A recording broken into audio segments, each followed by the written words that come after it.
boy, guys. It's that time of year. Roll the championship form!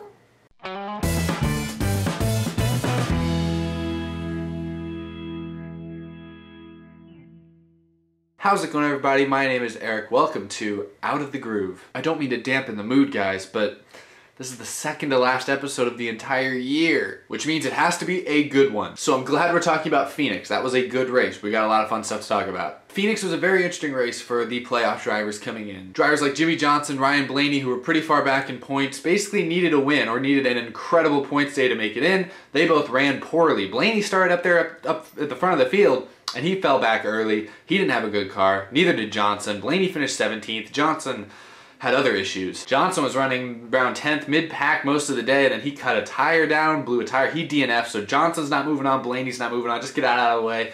Tough day for those two. Denny Hamlin dominated the early portion of the race. Actually dominated probably the first 2/3 or 3/4 of the race, to be honest. Denny Hamlin was in an interesting position. He could point his way in, especially because Brad Keselowski had a very lousy day at Phoenix. He was just running mid-pack, just trying to make it to the finish. Meanwhile, Hamlin was leading a lot of laps, dominating the race, dominating stages. By the end of the second stage, he was actually ahead of Keselowski in points. But there was a third driver also in that battle for the fourth playoff spot, Chase Elliott. Oh, it couldn't have wound up any better than this. While Hamlin was definitely the best car most of the day, Chase Elliott was running around 5th, 6th, 7th most of the day. Didn't have a great car, didn't have one that was capable of winning, it seemed, but it had a decent car going. But where Chase Elliott was in points, he knew that he basically needed to win. Midway through the final stage, so pretty late in the race, there was a string of quick cautions right in a row, and after the first yellow on pit stops, Hamlin's pit crew had a slow pit stop. Kenseth was able to take the lead, and that put Hamlin second and put him basically out of the lead for the first time in a while. And as a result, along with the quick restarts after a bunch of other quick yellows in a row there, Hamlin continued to drift further back in traffic here and there, put himself in bad situations, and before long, he and Chase Elliott were battling with each other in the top 5 in the late stages of the race. And now for those of you who did not watch Martinsville a couple weeks ago or did not watch my show about Martinsville, you'll know there was plenty of bad blood between those two. Chase Elliott definitely wasn't cutting Hamlin any breaks at Phoenix. He was really pestering him, really driving like a pain in the butt most of the race around Hamlin, giving him bumps here and there. When Hamlin would clear him for a pass, Chase Elliott would give him a shot into the next corner, make him retake the position. He was just driving. He was really being a real pain to Denny Hamlin. But things boiled over late in the race when they were battling inside the top 5.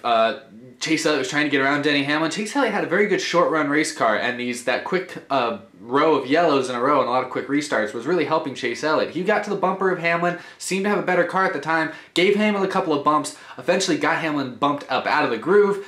Going down the front stretch then, he shut the door on Hamlin and basically squoze the 11 car into the wall, and that ultimately led to a tire rub on Denny Hamlin's FedEx car, which then led to him blowing a tire and wrecking out of the race and wrecking out of the playoffs. So 2 weeks later, Chase Elliott did get his revenge, ultimately. That incident completely bailed out Brad Keselowski, who was running back 15th to 20th most of the race, really didn't have anything for them, was in position to lose his top 4 spot, but after Hamlin wrecked, all Brad Keselowski needed was for Chase Elliott to not win the race. As long as Chase Elliott didn't win the race, he could finish second anywhere else. As long as Chase Elliott didn't win the race, Keselowski was moving on. Now, before I move on to the actual finish of the race, I do want to analyze this Hamlin versus Chase Elliott, I guess the final chapter in that little rivalry, that little skirmish. We well documented it a couple weeks ago after Martinsville.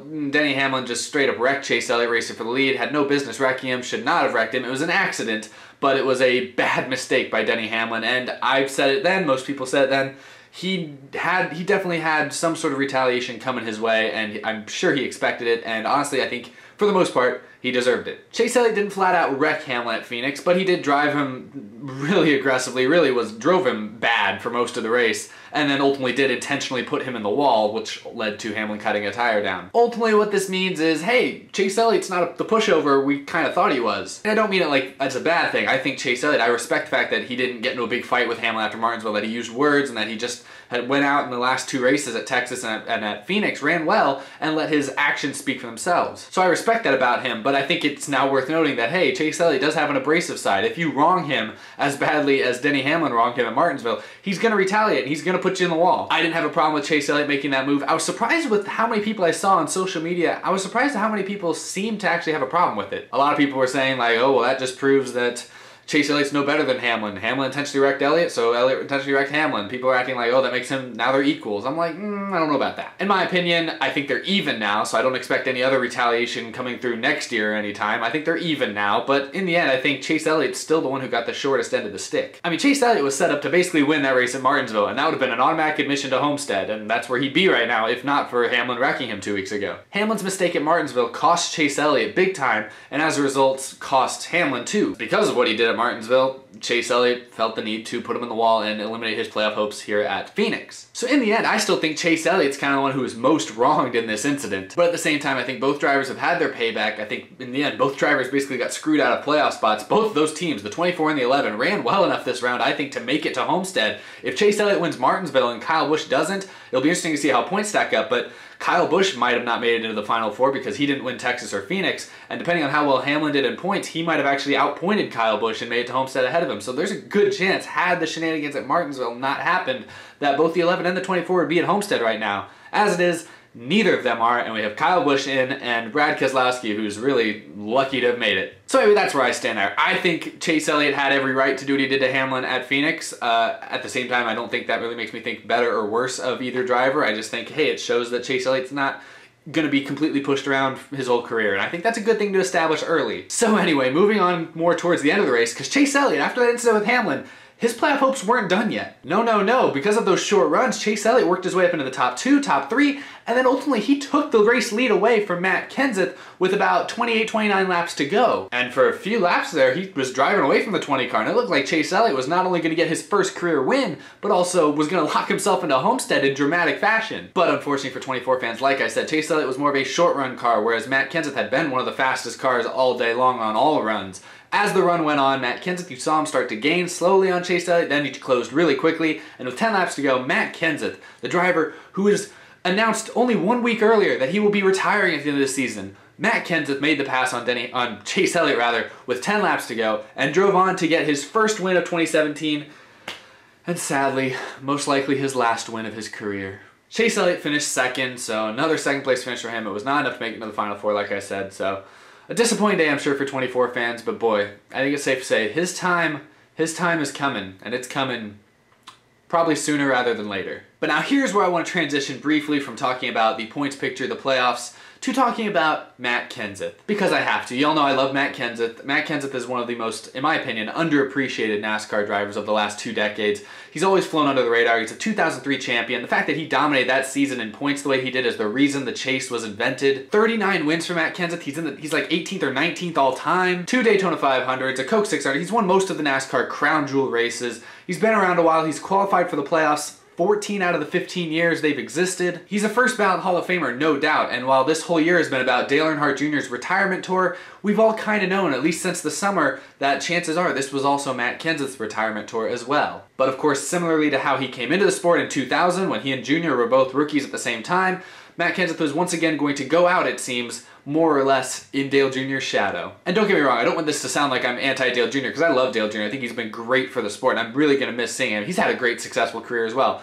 Not as successful as Matt Kenseth's, but not too far off. So while Dale Jr. is definitely deserving of, I think, a lot of the attention and a lot of the praise he's been getting the last few months, Matt Kenseth, in my opinion, is worth just as much. Unlike past champions the last few years that have been going out, guys like Tony Stewart and Jeff Gordon, who've been retiring basically on their own terms, Matt Kenseth is a former champion who has not been given that right. Unfortunately, with the way NASCAR is, with the NASCAR trying to cut costs everywhere they can, young drivers are popping up all over the place, filling these holes on these big teams because they're a lot cheaper than veterans, established champion drivers like Matt Kenseth are. And so earlier this summer when Joe Gibbs Racing announced that Eric Jones, who's 21 years old, was going to be moving over to that 20 car next year, chances seemed likely that Matt Kenseth was going to be out of a ride completely come the end of the 2017 season. And not by his choice. Matt said for months now that had a good opportunity to come up, and by good opportunity, I'm sure he talks about a chance with a winning team. There was rumors early on that he could fill one of those cars at Hendrick Motorsports, and once Hendrick chose to fill their 2 cars, the 5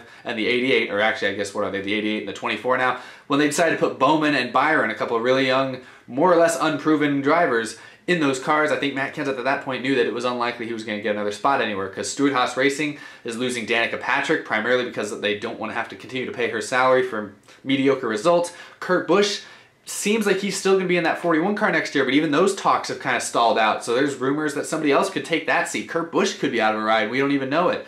These big teams are not wanting to spend the money on a guy like Matt Kenseth, and Joe Gibbs Racing is included. So Matt Kenseth raced most all this year, sort of unsure of what his plans were, but it seems like in the last couple months he had come to grips and fully understood that he was not going to be racing in NASCAR, at least next season, and more likely ever again. And it's a shame that he's going to be gone, but boy, did he go out in spectacular fashion. I'm not going to lie, I got a little teary-eyed when he came out turn 4 and got that checkered flag. I mean, it was just a super cool moment to see on the cool-down laps during the celebrations, all the different drivers, young and old, veterans, rookies, come by and show and offer their congratulations to him. You know, Kyle Busch coming out to the start-finish line afterwards. It's just, it was a magical moment to see all these drivers, you know. Like I said, Matt Kenseth has kind of flown under the radar his whole career. He really has, and especially this year when Dale Jr., like I said, is going through his whole retirement tour. That's all anyone ever hears about. Nobody's talking about Matt Kenseth, but it was super cool to just see in that one moment, everyone, the fans, the drivers, the teams, everyone come together and acknowledge what a remarkable career Matt Kenseth has had. It really felt like it all came out in just that one moment, and couldn't have been any more amazing. I'm very excited for this next weekend at Homestead because both Matt Kenseth and Dale Earnhardt Jr. are running their throwback paint schemes from their rookie seasons in 2000.